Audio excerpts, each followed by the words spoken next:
Lagyan natin yung meat. Lagyan natin siya ng fish cake.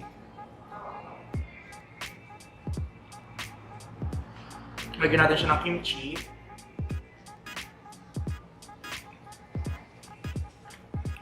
Lagyan natin siya ng radish. Lagyan natin siya ng paste.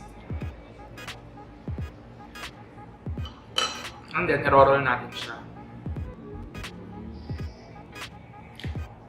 Ayan, malaki siya guys. Try natin kung kasya sa bibig ko.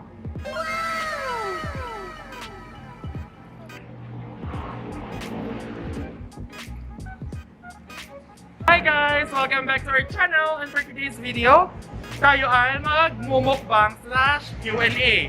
So, this is Sir G. Are you G? Let's G!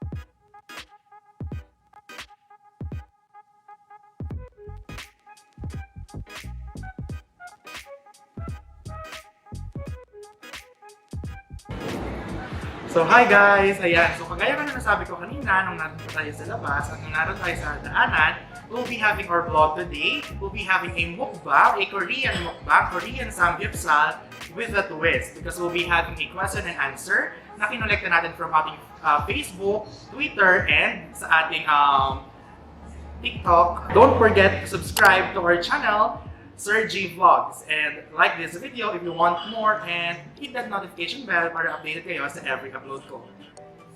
And so nandito na nga tayo sa this is a fusion cuisine, pinaghalong Filipino and Korean cuisine.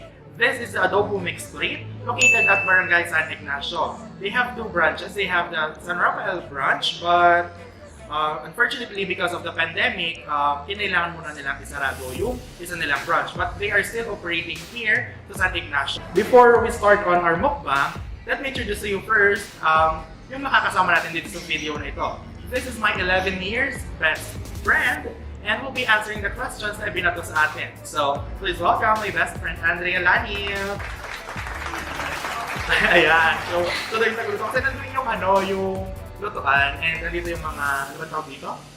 Side dishes. And ayan, we'll be starting on first, kakain muna tayo bago tayo magsagot kasi mahirap sumagot ng gutom. Alam nyo yan. Okay? So, we have here different side dishes. We have fish cake, egg roll, radish, eggplant, kimchi, and potato marbles. They offer, guys, for your information nga pala, they offer unlimited samgyupsal, pork and beef for only 429 pesos. Ayan, napakamura na guys. May experience nyo ng Korean and Filipino cuisine. So, let's start eating before we answer questions from our Facebook, Twitter, and Messenger, ganon. So, ayan. We'll be using disposable, what do you call this? Chopstick. So, ano naman masasabi mo? Actually, hindi naman namin ito first time dito. We always had our samgyupsal here.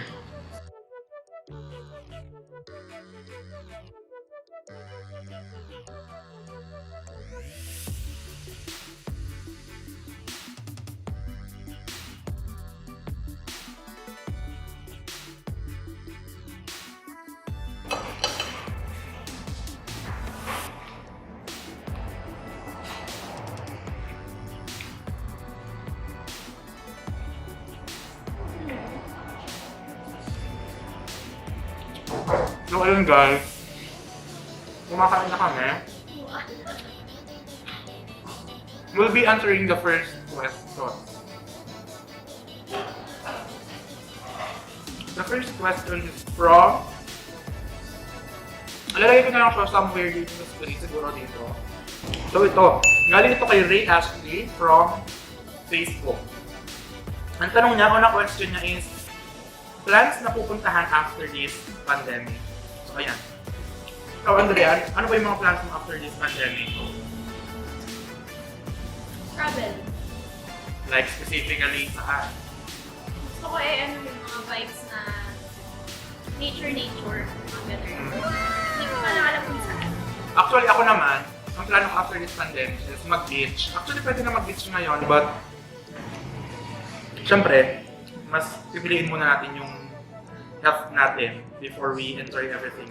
Kaya, siguro after pandemic, mag-beach ako and then if given a chance, travel abroad. Let's move on. Dalawa kasi yung tanong na, her other question, or his or her, kung ano man ang gusto niyang preference at out sa kanya, question is, kamusta po ang pagiging guro?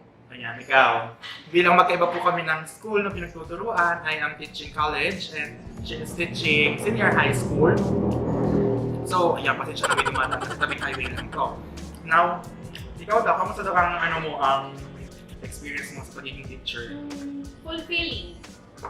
Minsan fulfilling, minsan kaka-stress. Alam mo yung 24/7 kang guro, di ba? Kasi kahit madaling araw, may nagtatat ng student, hindi mo naman pwedeng baliwalain. Kailangan mo sa akin. Pero fulfilling naman. Tama. For me naman, nakaka-stress yung pagiging guro. Lalo na ngayon sa time ng pandemic. We all know that we are all suffering from this pandemic and hindi lang yung mga estudyante yung nahihirapan.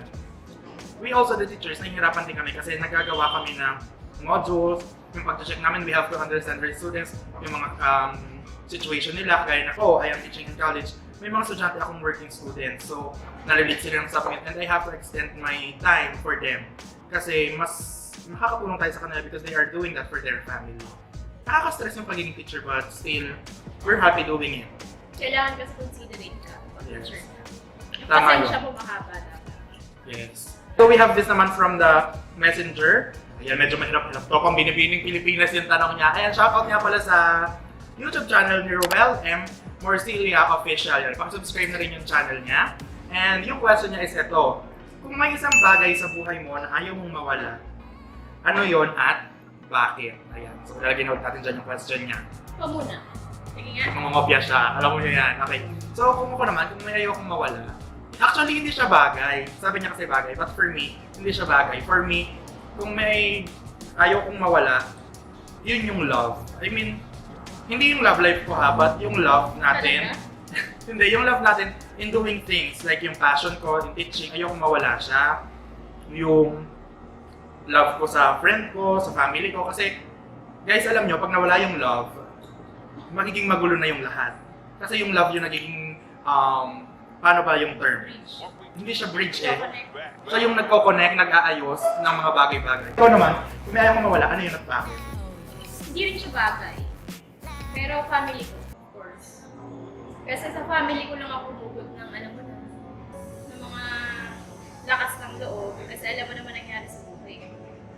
Alam mo naman. Yeah, kung gusto niyo ng vlog doon sa nangyari sa buhay niya, just comment it down below. Uy, hindi pwede. Char. Private. Masyadong private. So, taga-pansol po siya, private and search. Charot. Nagkapansin talaga ako. Yeah, yan. So, yun yung sagot namin sa question mo. If you were to choose love or career?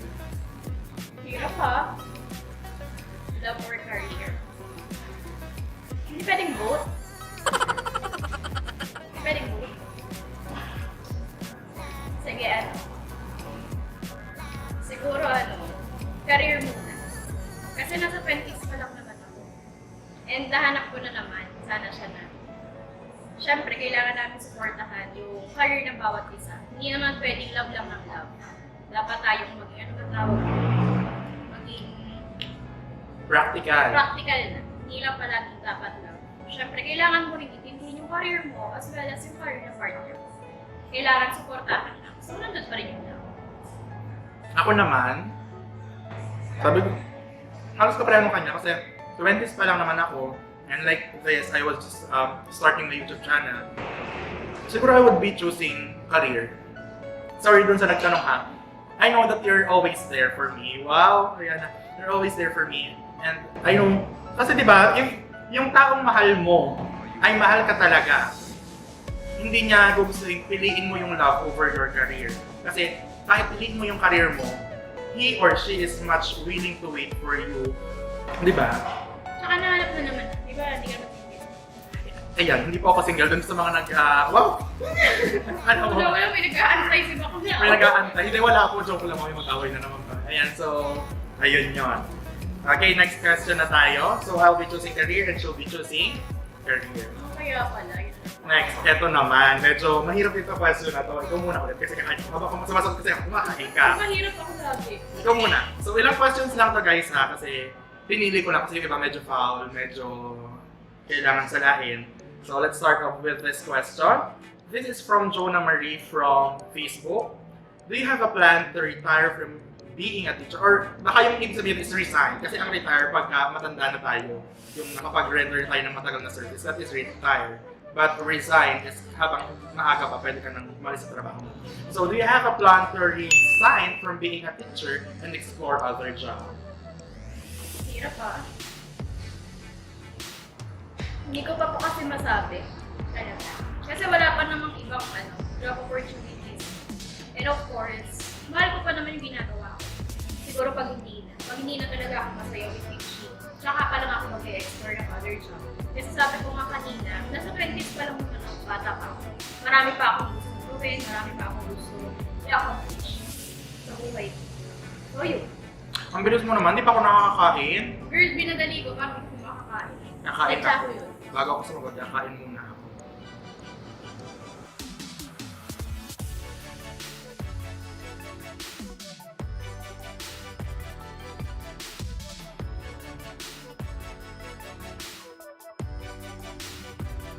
Ang tanong, do you have a plan to resign from being a teacher? For me, if there are other opportunities darating, like ganito, being a creator sa YouTube, or again, mag-focus ulit ng ABS-CBN, tumawag sila for the offer na binibigyan nila sa akin dati, which is mapapanood sa mga past vlogs ko. I've been working with other celebrities and artists. Last two questions na tayo. Question to para sa aming dalawa talaga, guys. Kasi sabi ko nga kanina, we are 11 years best friends. So, since nung nagkakilala kami ng first year high school, Lalaki ka pa nun. after a week, nagbabaklaan na kami.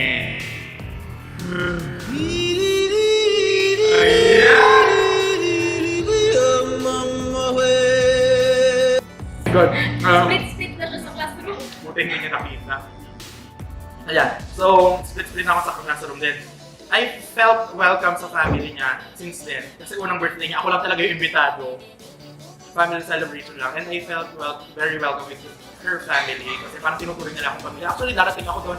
Like, pupunta ako doon, tatakin lang ako. Gano'n. Sorry for the word. Okay. When will you know if you have to keep the friendship or not? Ayun yung tanong niya. This is from Ronald, the parents for the clip. This is our co-teacher from San Pablo Colleges nung nasa SBs pa ako natuturo. And hi, shout out. Ayan, stay strong din sa inyong Jowa. So sa'yo, paano mo daw malalaman kung tutuloy ba yung friendship or not? I-keep mo ba siya or not? Kapag hindi toxic, kapag supportahan na, kapag sinasabi sa'yo kung ano yung mali mo, hindi yung hinahayaan ka pa. Kasi may dumating sa aming friendship na hindi ka nakapagpagkahiwalay. Actually, hindi ko naman bagets. yes. Noon. Actually, di ba sa relationship may sinasabi sila na kapag nalagpasan nyo yung 7 years, kayo na daw. Ganun sa friendship kasi if I know, 7 years kami nun kasi 4 years in high school. Then second year college tayo nun. I'm at the third year. So, 7 years talaga na may dumating na sobrang bigat na pagsubok. Not detailed, but merong may gusto sa kanya, ganyan-ganito na ayoko naman for her. But then she keep on going with her decision. And I felt unfair din para sa sarili ko kasi pinapili ko talaga siya. Hindi siya makapili. So sabi ko, mas pipiliin niya yon. So nag-away talaga kami ng malala, nakablock sa Facebook lahat, kahit sa phone. Kung nilapit na nun, nagte-text ka pa nun. Huwag mo akong palabasing mayaba. Hindi ko kapag inaasar kita. Ayun. And after that, naayos ulit namin siya. Sa kanya na-realize na tama nga yung decision ko for her. And ayun, kasi doon pa lang makikita mo na yung concern. Kasi kung hindi siya concern, wala bakit masaktan ka man or hindi. We'll just keep on going, di ba? Pero, yun yung sinasabi ko, may pagpapatuloy mo ang friendship kapag hindi toxic. This is from Twitter. From Yuki Lars Magtano. Sino ang jowa ng inay ko? Hashtag Jowa Review. So itong jowa ko ay taga malayong lugar. Pinupuntahan niya talaga ako. Galing ko siya ng Jupiter. Actually, Ay, iba yung nasa Mars. Ay, boy! Wala ba ito? Di ba yung nasa Mars? Char. Hindi, pinupuntahan niya talaga ako. But for some reasons, hindi natin siya pwedeng i-reveal. I'm so sorry guys. Hindi natin pwedeng Kasi i-reveal. yari siya kay Inay. Yan, yari ako sa mother ko. Nakasubscribe din sa channel ko. And also, charot lang, wala akong jowa. Sorry na may jowa. And, of course, kaya siya bawal i-reveal kasi we have our privacy pa din naman. If we're waiting to reveal it, don't worry guys, kayo yung unang-unang makakaalam kung sino. And syempre, accept sa kanya kasi alam na niya. Hindi, mas okay kasi low-key. Yes. Mapapansin mo, hindi ako nagpo-post masyado ng picture namin. Wala, Kasi mas magtatagal kayo. Kasi mas marami nakikisaw-saw sa relationship kapag bulgaran kayo sa lahat. Oo, tingnan mo kami. Di ba pag nakikita nyo sa aking stories, IG stories, Facebook My Day ko, My Day ako ng mga teddy bear na malalaki. Ganda yun. Maganda yan. Bigay niya yun, but di ba, hindi ko tinatag kung sino siya or walang picture niya. Like nung kumain kami dito, ano lang yan, ganito lang yung pinakita ko. Ganun talaga. Yes, we hate here. Sila nakita na. Nakita na ng mga taga rito siguro kung sino yun. So, yan. That is our last question for today's vlog. And we're now enjoying our samgyupsal here at Adobo? Here at Adobo Mixed Plate. So if you wanted to try a Filipino and Korean fusion cuisine, pumunta na kayo dito. This is located at Barangay San Ignacio, San Pablo City. Along the highway lang siya guys. Mabilis siyang mapupuntahan.